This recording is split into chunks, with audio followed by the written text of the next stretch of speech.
Nigel, thank you for joining us. We thought we'd do a series of podcasts at the MPC Alliance, just talking about, industry topics, academic topics, anything that's relevant to the community. Yeah, so this is our first one, and we're very happy to have you. So Nigel, of course, I think in this community requires almost no introduction, but I think he co-founded Real World Crypto, fellow of the IACR, co-founded Unbound Security, and currently advisor to, I think, enough startups that I need to be AI generated to count them on my fingers. Yeah, really, really interesting to hear your perspective and kind of your latest thoughts and experiences in the industry. Cool. Yeah. Uh, Anything you want to say before we I think that's a start? good introduction, and yeah, I think the MPC Alliance does a great job. We kind of helped co-found it when it was when Unbound was around, so I kind of seen it grown, and so it's nice to see it still going and representing the industry. Yeah, yeah, absolutely. Hopefully we'll continue to find ways to do stuff like this that sort of adds value and gives people a perspective on how MPC is doing in the market. So I thought I'd get into kind of the first thoughts. So it's been 17 years since groups began conducting well-documented deployments of MPC, like the sugar beet auction and so on. And the intervening years, we've seen a lot of these real world constraints associated with those deployments make it hopefully back into particularly the academic community and people who design protocols and evaluate them.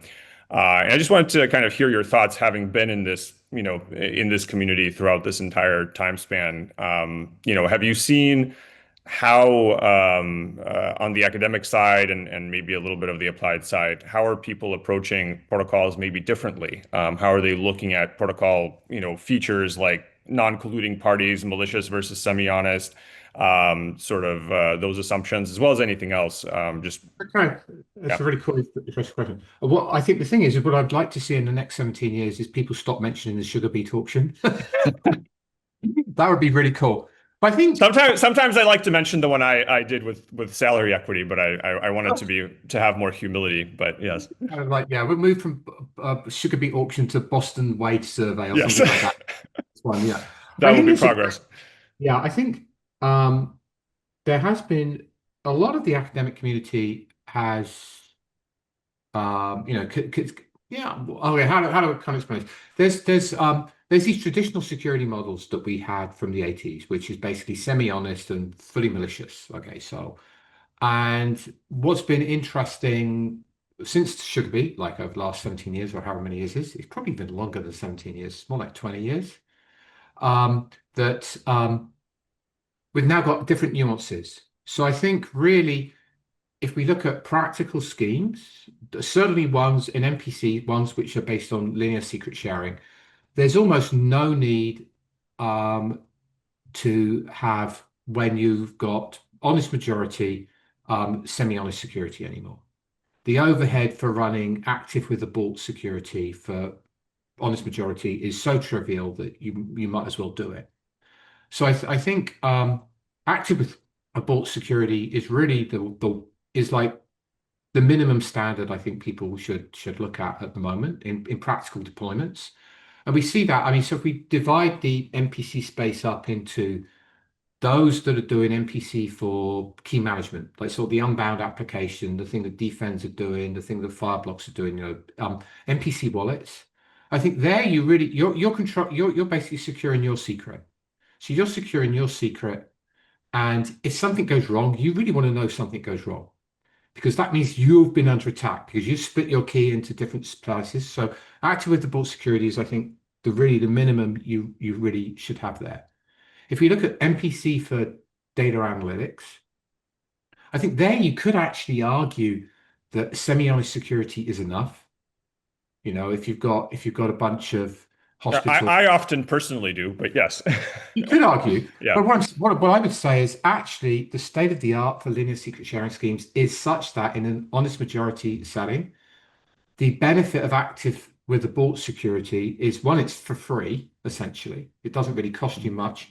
And the other point is that it actually just allows you to cope with network failures. You know when there's a network failure. So it kind of gives you a little bit of extra support, but you probably don't really need it in the application. But I think, in an application, you're going to have to cope with servers going down. So if your protocol actually detects when servers go down or servers send something wrong, you know, then your protocol is actually providing a level of defense. So I think that's that. So I would say in the real world, active with the bought is the minimum, and that's actually been supported by the academic work. I think when you have fully malicious security or robust or what's otherwise called guaranteed output delivery, I think this is important in a number of applications. So I've been helping Zama with its MPC KMS for its fully homomorphic encryption stuff, and there it because of the use case, it really is important that the system never goes down. So it really is important that everything always goes through. So we can cope with malicious parties interrupting the protocol, or we can cope with a party going down. So there actually, there was beginning to see robust protocols being actually deployed. So in Zama, when we do MPC, it's fully robust. It's fully the most complex thing you can think of. And then the other thing that we really haven't addressed in either the academic community very well or even in the real world community very well is the fact that networks aren't synchronous. That everybody's just I was gonna, depending on where you went with this question, my next question was going to be exactly about that. Like when you answer that first question, does your mind immediately jump to kind of outsourced asynchronous type scenarios or more synchronous ones? I personally always advocate that we don't look enough at asynchronous, sort of the asynchronous nature of most business interactions out there, yeah, especially for the exactly. data It's privacy side. not just, Yeah. just business interactions. The internet is by inherently asynchronous. Yeah. So it's really important in protocols to try to limit your reliance on synchronicity. So I think that's really, and there has been a lot of work in the academic community on making really efficient asynchronous protocols, but I don't think they're practical enough yet. But in some situations, again, I go back to the Zama KMS, is that most of the protocols there we try to use are asynchronous. So we limit the amount of synchronicity we require, and we try to put as much padding in place to make sure, padding and controls in place to make sure that the fact that the internet isn't synchronous, it doesn't really affect the protocol enough. And then there's other aspects that have been looked at in the academic world, which I don't think have really caught on so much or haven't actually caught on so much really in the academic world, and also haven't really caught much on so much in the practical world, in that there are other ways of skinning the MPC cat. Is we kind of think of all the parties communicating with each other, but there's been things to do with committees. There's things to do with movable adversaries. We did some stuff recently. It was an Asia Crypt, I think, a year ago or 2 years ago, with MPC with Starlight networks, which was actually motivated. Well, we kind of started thinking about it because of someone did an MPC wallet with a similar architecture, and we thought, oh, could you actually do this for general MPC? And it turns out that's actually quite useful because if I'm deploying MPC in a corporate and I have to communicate with all the other parties, and these parties might not actually be known until the point of the computation. That's really hard because I have to manage who's going to pump the holes in the firewall to specific parties, etc. And the management can be quite difficult. So actually isolating who is providing nodes for you to actually engage. So when I do an MPC protocol, I don't know who I'm going to do it with 3 hours in advance, but I do know who's going to be the service provider, who's going to be the gateway for the MPC protocol. So by using this gateway, we can actually utilize the gateways to actually provide components for the protocol, which actually allows us to have different types of MPC protocol. A kind of a weird thing that we had with this kind of Starlight network is that broadcast is actually cheaper than point-to-point communication. Hmm. which actually then flips on its head the type of MPC protocols you could do. So I don't think, things like that have been having Hmm. architectural things that occur in business and those architectural aspects, mapping them down to the mathematical protocols and then investigating, what does that actually mean? Does it give us any benefit or is it all just negativity? So it's a kind of, Right.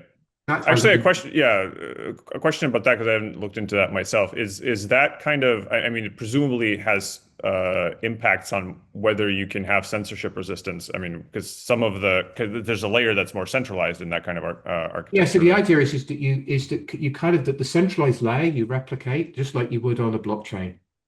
So I in some see. sense, Okay. the centralized layer is replicated, and you can take an on. So you have the parties engaging in the MPC. They're communicating Hmm. via a centralized layer, which is essentially an MPC relay, I see. which is multiple parties. But unlike a blockchain, you don't need consensus between them Right.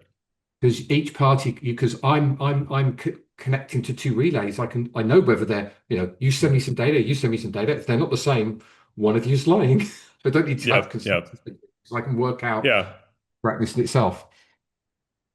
Yeah, And so that's an interesting separation of concerns that again, I feel like I'm sure it's getting better, but certainly even probably 5 years ago, I feel like there wasn't enough attention to these kind of real world layered yeah, architectures and how things interact. And that is something that, yeah, I would certainly encourage everyone if you're working on.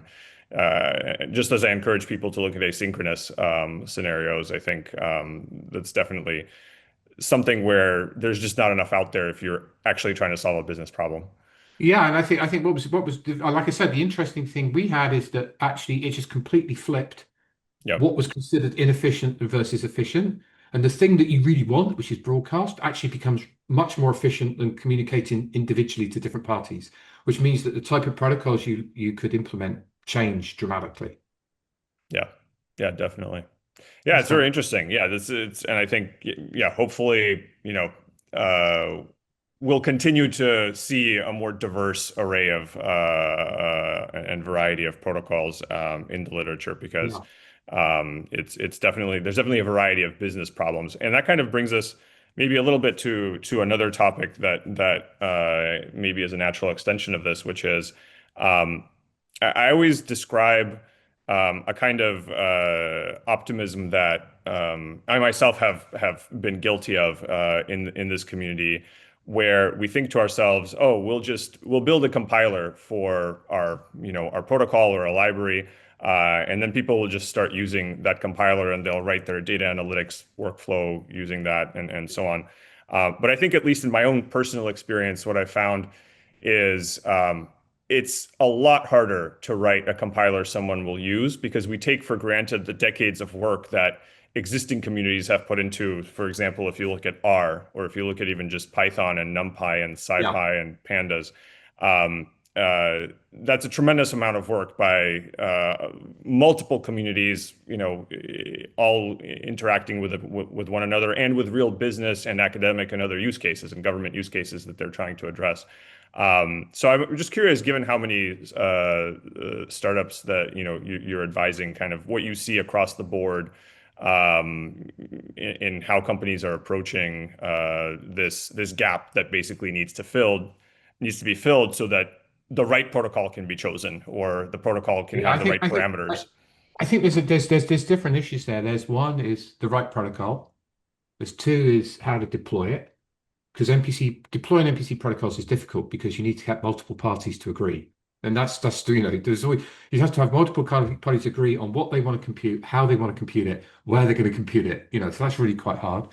And then you've got the how you program it, so the developer experience. So you have deployment. So with MPC, you have a particular problem. You have a deployment problem, and we have a developer programming problem.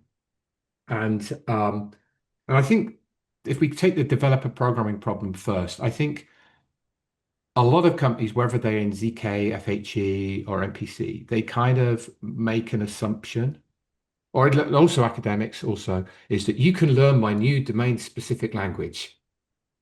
Yeah, no, no, Yeah. no, no. Yeah, this. I mean, if you look at my own history with programming languages and being in that community, is people make that assumption even just about their own programming language, let alone Yeah, whether it's useful for something. So, yeah. yeah, it's definitely something that, I everyone, the have my, N I have, plus one problem. yeah, yeah, yeah. Computer science departments when they teach languages have the language wars. I think everyone likes their own favorite language. So if you could have the ability to create your own language, you will, and you'll love it. Um, but not what developers want. Developers want something that's really seamless. So I think, if you look at some of the companies I've been talking about, so Ligero on the zero knowledge side, they just take standard WASM. You see, you could just write any old shit, Mhm. right? Compile it into WASM, and then they apply their zero knowledge stuff over WASM. So they basically have, their product is something that takes WASM and turns it to zero knowledge. So as long as you can compile a WASM, you're done. So you have Rust, C, whatever, web, you can do it in the web, whatever. So that's really cool. If you look at Zama, they have the FHE side. So they basically have a Rust FHE library, and they have um, the concrete, which is like an extension to PyTorch and ML type thing. And there, essentially, what it is that the developer experience is essentially what they're used to, plus some syntactic sugar. So if you so instead of having a uint 64, you'd have a encrypted uint 64, and then you kind of, you just kind of take the sugar, and you can and then it all just works well. So the developer experience you should be able to take a developer who knows the underlying language and be able to turn them into a developer that can make secure versions of their code faster. Mhm.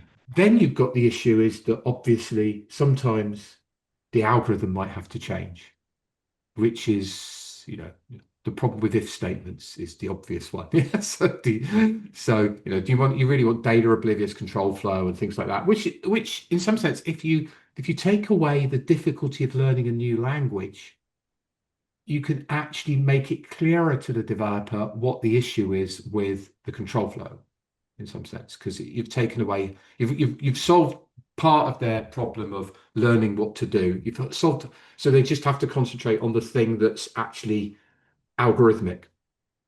So that's one side. And then on the other side, it's the system, how you deploy, how you get this to deploy. And I think in terms of MPC, that seems to be the hardest thing. And because I remember before we founded Unbound, we had this meeting of like all the MPC practitioners in the world was at Dargstall, and every time we sat down, we are going like, yeah, but you have to get. So we go, but the academics would go, yeah, but we just get two hospitals and they want to share their data and it's Yeah. going to be great for the world and there's obviously great utility in this. Famously easy to deploy vendor solutions, vendor IT Yeah, solutions into hospitals. and then you go like, yeah, one, it's really, really hard to deploy into hospitals. Two, you now have to get two hospitals who understand what the hell you're doing before you've even got to that. We're going to deploy IT into hospitals. You actually have to get two hospitals to understand what you're doing at the same time, because there's no point selling the stuff to one hospital and then going around looking for another hospital to actually for it. You have to simultaneously sell to two people. So I think with MPC for data analytics, that's a real concern. And I think this was Yehuda Lindahl's great insight when Unbound was founded. I mean, I remember the meeting. We were in a hotel in Tel Aviv above the beach, and he said, "I've solved your problem you were talking about with having to find two people at the same time to do an MPC protocol. You just find one person and you split them in two." So in some sense, what it is the reason why MPC works for MPC wallets is because divorce is Mhm. easier than marriage. Mm. Yeah, That's you're an based. yeah, it's an interesting insight about the product market. One of the most successful, I think, product market fit stories so far for MPC is Web3 wallets. Yeah, it's divorce. Yeah, yeah, You're divorcing the secrets rather than bringing the secrets together. yeah. That's an interesting perspective, definitely. And I remember, yeah, I remember. And as soon as he said this, it was just like apparently he saw the dollar signs light up in my eyes Mm. when Yehuda explains to me. It was kind of like, wow, that's amazing.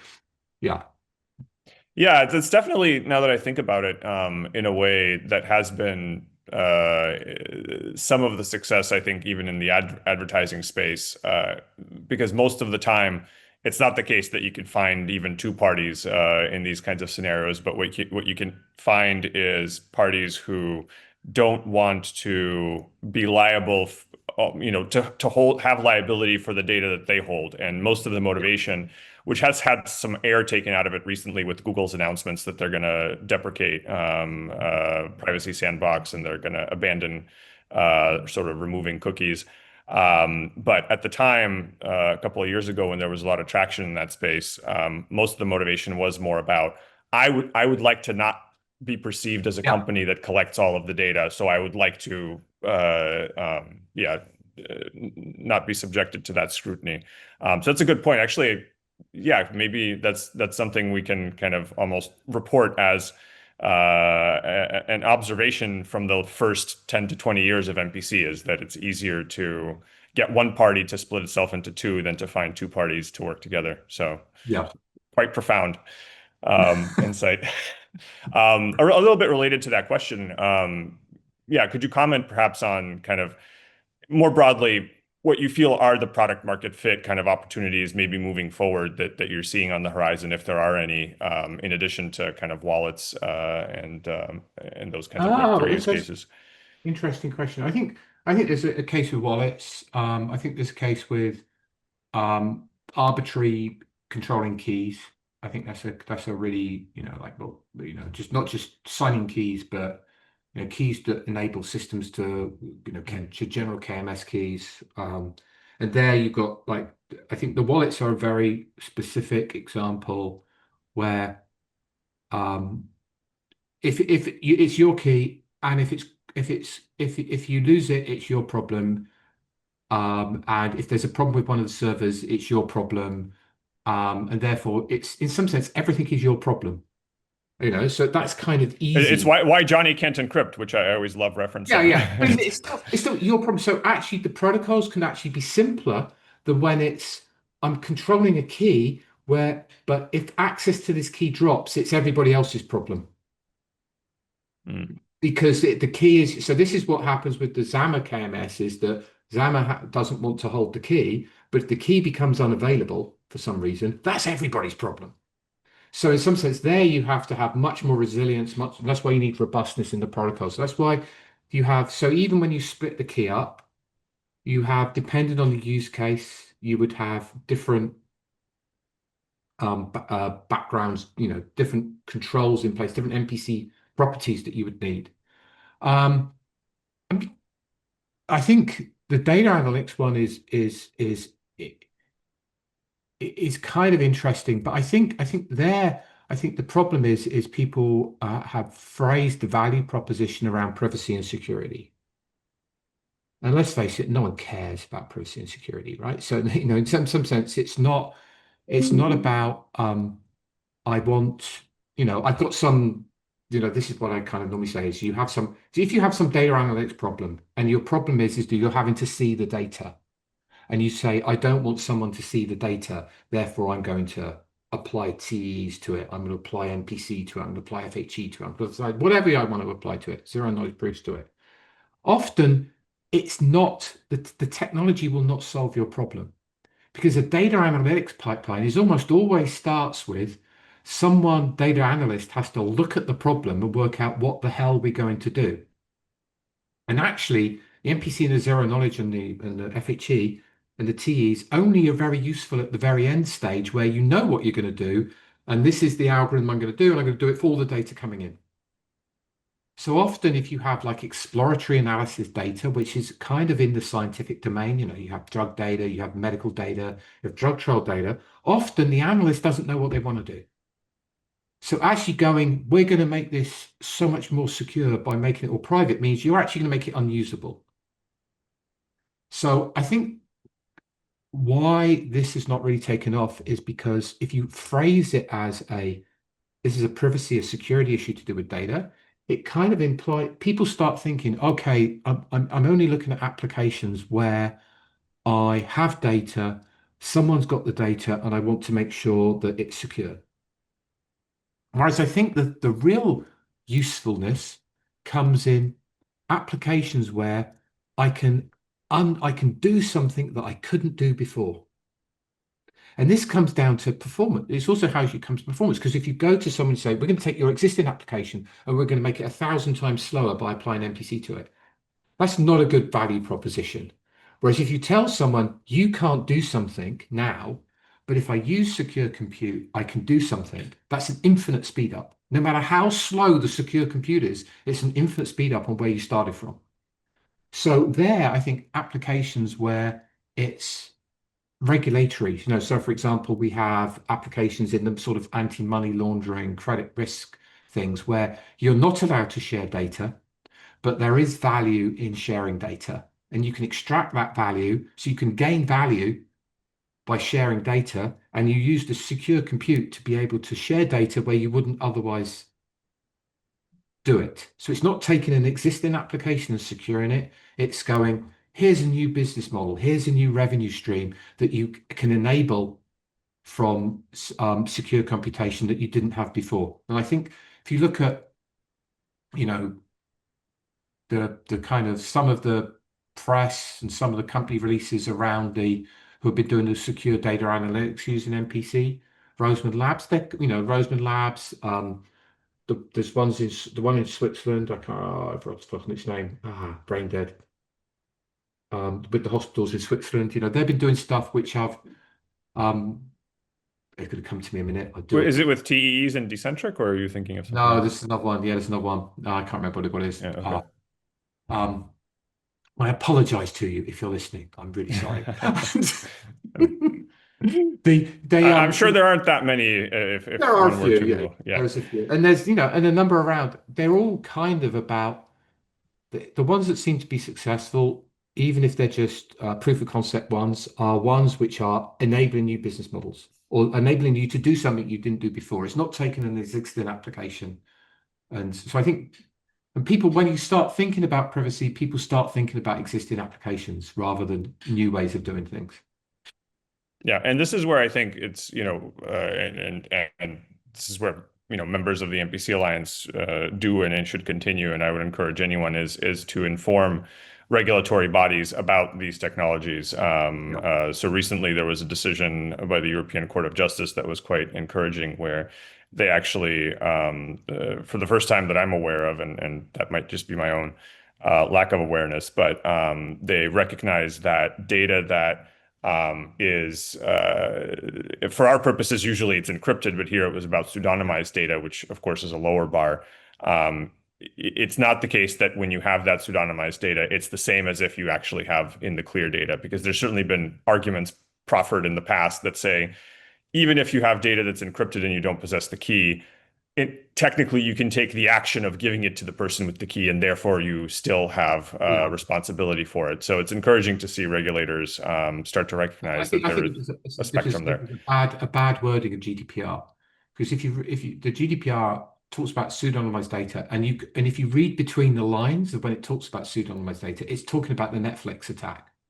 It's Hmm. talking about you have one database which you've anonymized it, and if you combine it with another database, you reveal information. It doesn't mean I have this one database, and if I reveal one key, it was really separating encryption from pseudonymization. And I think the lawyers don't like that. And so so some lawyers and some jurisdictions kind of conflated pseudonymization with secret sharing with encryption. And I think that's really held back, given that Europe is so advanced in MPC startups. It's really held back European startups in this space because all the lawyers would just go, the GDP doesn't allow you to do this. So Yeah. that's been a problem. I can sympathize because been on some of these panels, and I think obviously their challenge is they do want to compartmentalize it. From their perspective, this is one issue of many that they have to contend with, and so it is tempting to compartmentalize these new technologies that are unfamiliar, and in many cases there isn't a lot of real world experience interacting with them. So that's how I feel, kind of, part of the reason why we kind of tend to drift that way. But I think that the good thing is that those communities are engaging Yeah. with the pets community. So hopefully that will continue to improve. And I think So the just other yeah. problem with GDPR is it's created a bonanza for lawyers, not technologists. Well, Yeah, I think uh, actually, if it was a bit more risk-based, it would be more, you would say this is the risk of doing this, and this if I have this technology, it reduces my risk. That would be better than the prescriptive reading, the legalese, and just giving the lawyers jobs. I have to say, yes, a large fraction of the revenue that I've personally been involved with in MPC has been handed right off to the lawyers in the background Yeah, to get things done. So it's definitely been they should encourage us because I think it has been profitable at least to the lawyers that I've had to pay. So one last kind of maybe question, a little more broad, but anything just you've witnessed recently that is either particularly surprising or exciting, or that you just would like to comment on? oh gosh, I think the coolest result of the year by a long way, it's not in NPCs, in the zero knowledge space, was that you have these zero knowledge protocols, yeah. So Mm, think of a standard Sigma protocol for Schnorr signatures. So what happens is I want to prove knowledge of a discrete logarithm. So I have G to the X, I send G to the R over, I hash the statement along with the thing, and then I send a value coming back. And that's like a standard Fiat-Shamir transform. It's what allows us to do signatures and stuff like that. And you can think of the Schnorr protocol as a zero knowledge proof of knowledge of a discrete logarithm. Tick. mm, So what we've done is we've made a non-interactive zero knowledge proof of knowledge of a discrete logarithm by using the random oracle model. Tick.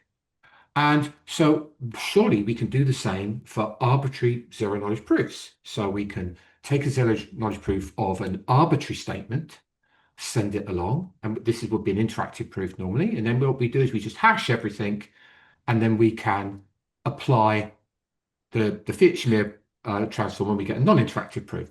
Cool.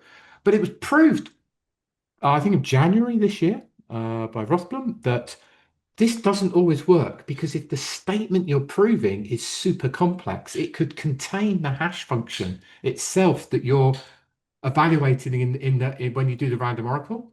mm, So it turns out that this you can actually prove full statements using the random oracle model. So this is and the proof of this is super simple, but not simple enough for me to explain it here. Um, but the basic problem is that we've taken this very simple thing that we originally applied in the 80s to standard little identification protocols, very simple zero knowledge proof protocols, and we're now applying it to zero knowledge proof protocols where we can prove anything.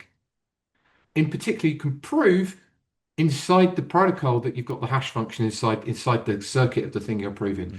And that was just like super interesting, super surprising, super simple result. Um, but yeah, that was kind of mind-blowingly interesting. I think that's certainly the coolest thing I've seen this year. Hmm. Yeah, that brings to mind a lot of questions in my this kind of almost encourages you to go back and say, ooh, maybe we should stick to just linear secret sharing.